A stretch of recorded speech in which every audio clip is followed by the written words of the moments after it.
the most recent article, well, actually, I'm not sure if it's his most recent, but one of his more recent articles, Dahr Jamail, writing over at truthout.org. It's titled "Global Temperature Projections Could Double as the World Burns." Dahr Jamail is the independent journalist, author, staff reporter with Truthout. Truthout.org is the website. You can tweet him at Dahr, D-A-H-R, Jamail, J-A-M-A-I-L, Dahr Jamail. Dahr, welcome back to the program. Thanks, Tom. Good to be with you. It's always great having you on the program. You have really been keeping up with what's going on in the world of climate change, its consequences, its rates of change, how things are happening, where things are happening. And I'd like to dig into that a little bit with you, if that's all right. Can we start first with the question of tipping points and increasing velocity of change? There are, in biological systems, like, for example, if a body gets infected with a flu virus, and it starts out there's a few viruses, and then there's a few 100,000, and then there's a few million, and then and eventually it gets to billions of viruses, and it starts to overwhelm the immune system, and the person gets sick, and sometimes it even kills them. But that rapid amplification that is part of this kind of the mathematics of biological and non-biological weather systems and things like that. How is that being played out right now with regard to climate change?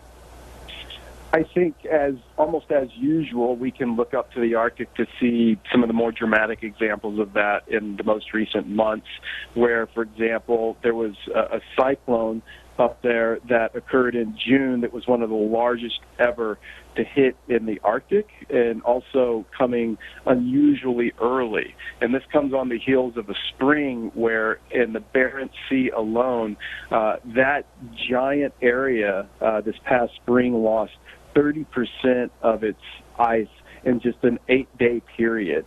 So we're seeing these kind of very dramatic amplifications happening up in the Arctic. And then another recent report that I included in the dispatch that we published on Monday showed, again, affirming that what happens in the Arctic does not stay in the Arctic. So as the overall sea ice volume up there and extent of it continues to decrease dramatically most every year now, that's actually causing weather pattern shifts all the way down into the tropics by changing ocean currents and altering wind patterns, which then, of course, alters rainfall to where, you look at the IPCC projections for Central America, for example, by 2100, and there's just going to be chronic year-in, year-out drought there. And the same can be said across the northern sub-Saharan Africa, as well as Spain and areas like this. So these are just a couple of examples. Are there parts of North America that are being affected?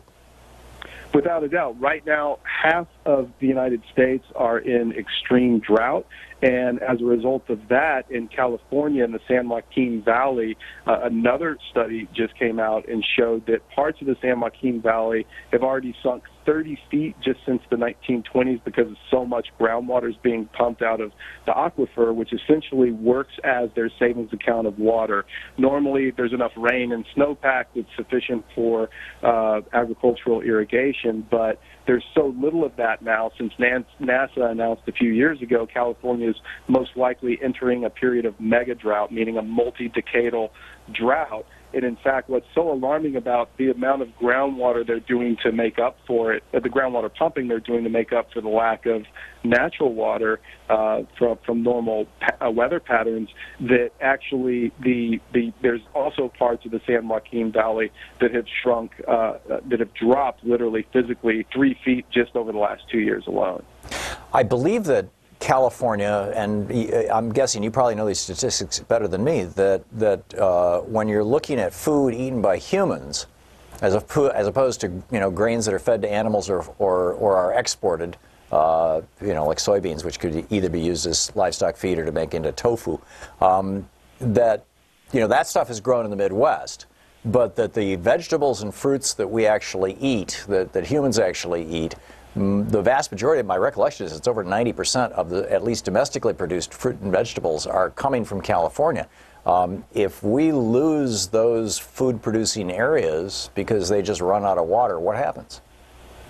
Well, exactly. what happens. And I think that's where people get to use their imaginations, and we start seeing some extremely dramatic things. But the first and most obvious is food prices will go through the absolute roof. And if we look at, for example, this is a political nightmare for those in power, because one could argue that the Arab Spring started, at least predominantly, one of the key factors being climate disruption generated droughts, which escalated food prices, and the average person over there in these countries that erupted just couldn't afford to eat anymore, and that's what set it off. And yeah, the price of bread doubled in Egypt and Tunisia, didn't it, just before the Arab Spring began? Precisely. And on top of that, you mentioned the Midwest. There's also two other studies that were recently published in the Proceedings of the National Academy of Sciences that showed, one of them showed that there's a dramatically increased risk of simultaneous crop failures once we see an increase of 4 degrees C, which is actually what we're currently on track to hit by 2100 if a current trajectory is maintained, which it probably will unless it actually increases. So a risk of increasing risk of simultaneous crop failures, coupled with another study that said that we're looking at the likelihood, if we hit 4C, of simultaneous crop failures in the main corn exporting countries of the planet, the U.S., China, Brazil, and Argentina. 86% chance of crop failure in all of those once we hit 4C. So again, we're looking at a growing food and water crisis as climate change progresses. It's going to impact the entire globe. The most extreme bad situation scenarios that I'm familiar with are a massive melt of Greenland's water ice into the North Atlantic, shutting down the Great Conveyor Belt, which brings all that heat to Europe, and most of Europe, Central and Northern Europe, is at latitudes equivalent to Alaska, and parts of Canada where food simply doesn't grow. So you'd have massive famine in Europe if that were to happen. Or even more extreme is that if the Arctic sea ice continues to go and the permafrost in that region goes, that we had Charles Miller from NASA on this program a couple of years ago, and he said there is more carbon locked up, much of it in the form of methane, but also as carbon dioxide and other carbon compounds. There's more carbon locked up in the atmosphere in the northern, I think above 30 degrees or above 60 degrees north or whatever it is, than we have burned since the beginning of the Industrial Revolution. That could be mobilized. That was his word, mobilized, which released into the atmosphere. If that happens, you could see a doubling of the consequences of climate change, which could lead to massive worldwide extinctions. In those two disaster scenarios, where do we stand right now? And do you want to add any to that or push back on what I just said?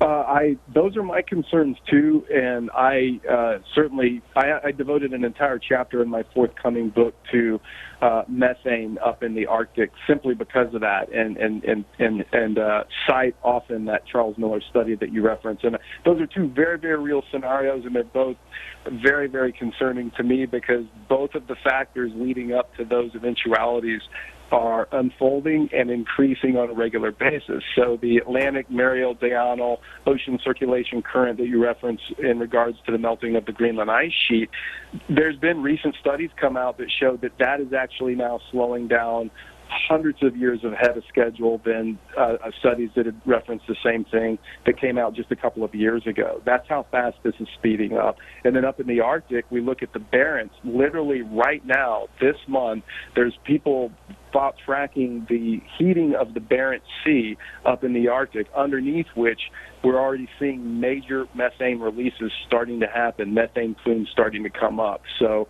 I think we're at grave risk of what Natalia Shikova, another methane researcher, formerly with University of Alaska Fairbanks, has warned of a methane burp, literally a 50 gigaton release of methane all at once if one of these whole shelves goes all at once, that she says is a very distinct possibility and could already happen at any moment. And that could bring much of life on Earth to an end?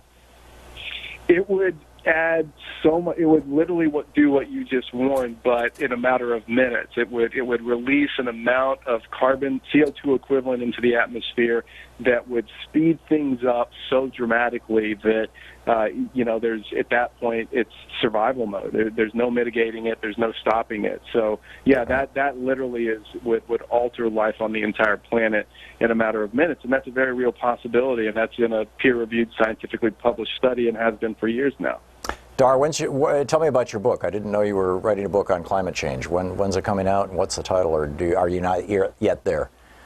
It's called The End of Ice, and it's going to be published with the New Press this coming December, on December 19th.